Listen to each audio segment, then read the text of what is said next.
Yo guys, Jay Clem here, back with another video. I do apologize for the delay in it, coming onto the channel. It's been about 4 days since I have dropped a video. It's because I've just had a baby. My wife was in the hospital giving birth, so obviously, priorities take place.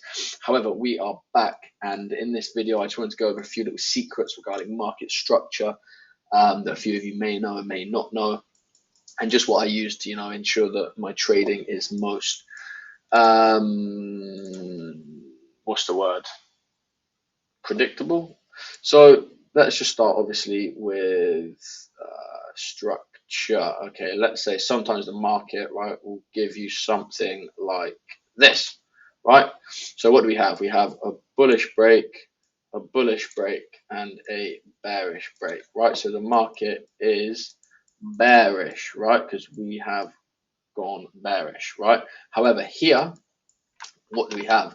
We have a unmitigated break of structure that price never tapped into to obviously continue the trend. So what does this tell us?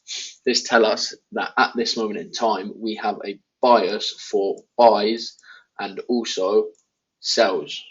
Why? Because we have two unmitigated break of structures, right? We've broke bearish here, and at this moment of time, we are just sort of in no man's land, right? So we can take a buy here, which we will use to hedge with a sell here. So now we're in a buy, we're in a sell, and it doesn't matter which way the market goes. If it goes like this, cool, we make money because we're in a sell. And if it goes like this, cool, doesn't matter, we make money because we're in a buy. So that's basically the overall premise of what happens in situations like this. So with that being said,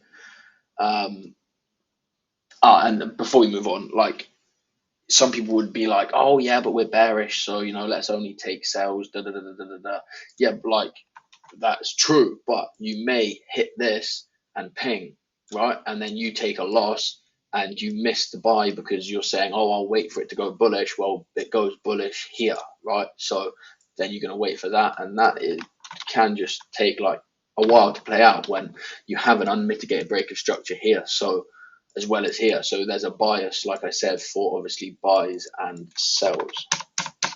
So now let's obviously get into the charts, which is something on Euro USD pretty much. I missed this trade. I was actually looking at GBP USD this day. I was cheating, you could say. And I took a break even and a loss on GBP USD. And had I been trading Euro USD, I'd have taken, about 90 RR out of the market. Hey ho, shit happens. You live, you learn, and you move on, right? So, right, what have we got here? As you can see, right, we go bullish, bearish, bearish, bullish, bullish, and bearish. So the market is bearish, right?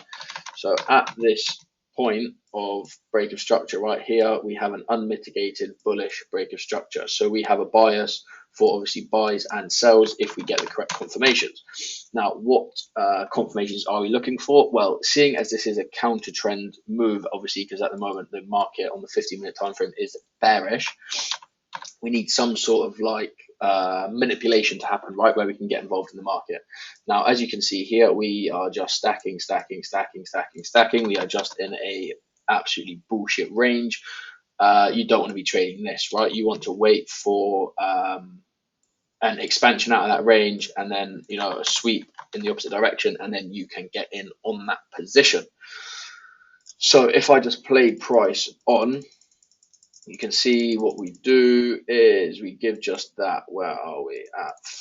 5. Let's go 6 and that do. So what have we done? We have accumulated, we've then manipulated the market, right? Running all these orders for the early buyers that got in the market, right? With their stop losses and sell stops, under here. We've filled all of those and we've stopped them out, right? So this is a perfect example of manipulation, right? We have a run on liquidity to fill orders and then an expansion in the desired direction. So what does this give us? This gives us internal bullish structure, right? Because we went internally bearish here and then now we've gone internally bullish. So this gives us a cause to obviously take buys. So now what can we look for? Well, now we need to look for our entry point. Where are we going to get involved in the market? Well, this inside bar, I would never look to buy off this. Why? Because it's our first point of liquidity within the range, as you can see here. So this is the only other valid demand, right, in this leg, an engulfed sell before a buy. Perfect, absolutely what we love. And we can even refine this further. Let's go down to the obviously lower time frames, and we can basically select this, right? So let's see what happens. Play price on. Okay, oh, a bit too far. It's not what we want.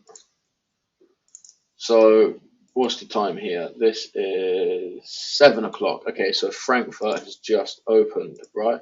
7 o'clock UK time, that is. And what have we done, right? We've dropped a massive set of equal highs, right?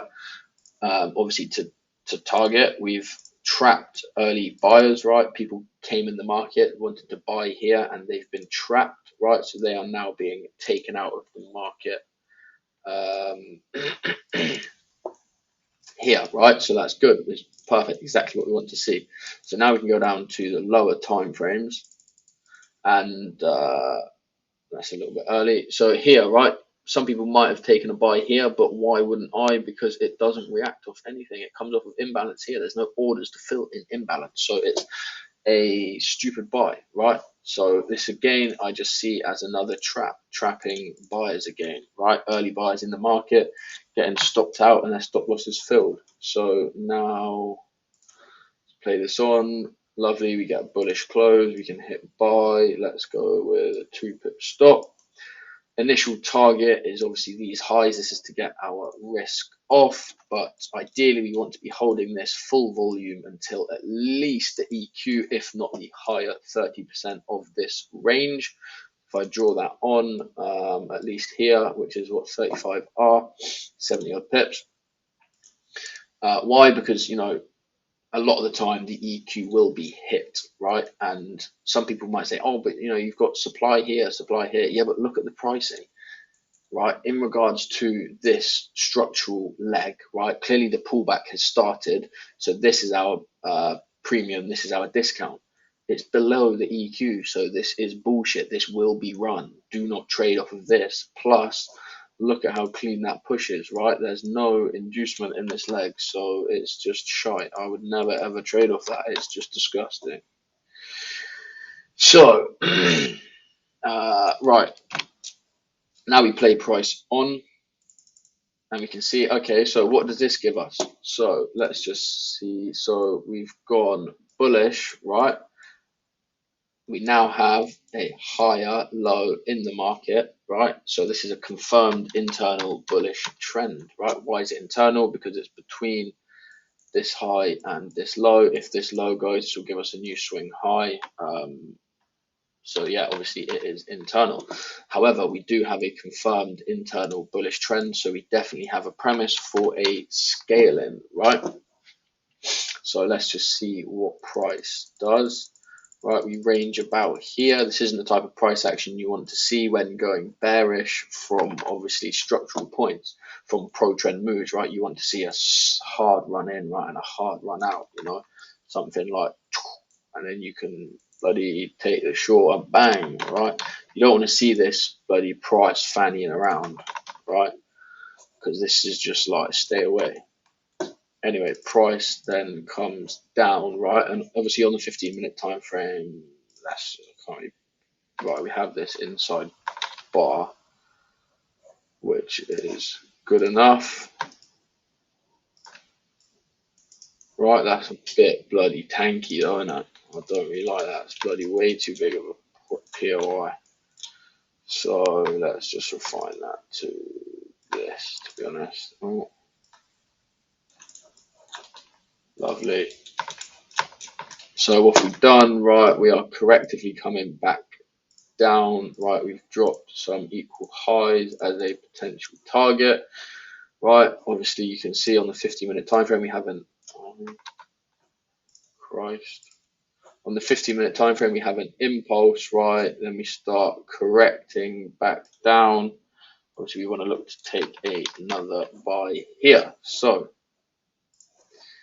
let's play price on. Obviously we're given a couple of traps on the way down, like this potentially, like you take a break even somewhere in here. I personally wouldn't. I like to trade from extremes mainly, but I can understand why you might buy from somewhere down here, and ultimately take a break even. It's just part of the game. It's what happens. But when you've got an unmitigated extreme from uh, an unmitigated extreme, it's always good to wait for extra confirmations from obviously these decisional levels. And plus, what you can see as well, which I won't go into too much detail, this is like our main shift in order flow. So this this range right here is what needs to be mitigated out of. You see this wick breaks it, then pulls back. So technically this is invalid to trade off because it's external to the original main shift in order flow, if that makes sense. Anyway, let's carry on. Bloody Nora, come on.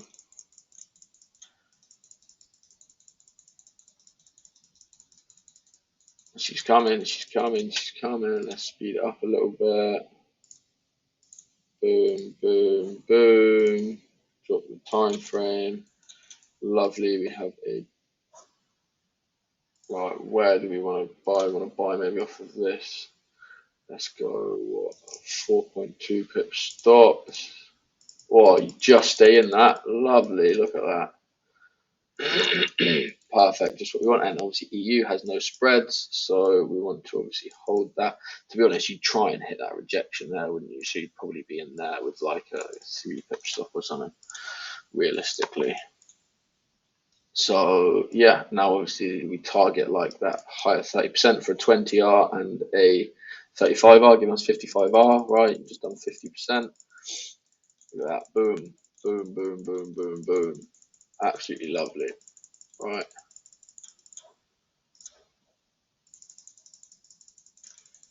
Anyway, guys, that is it. Look, you smash that take profit.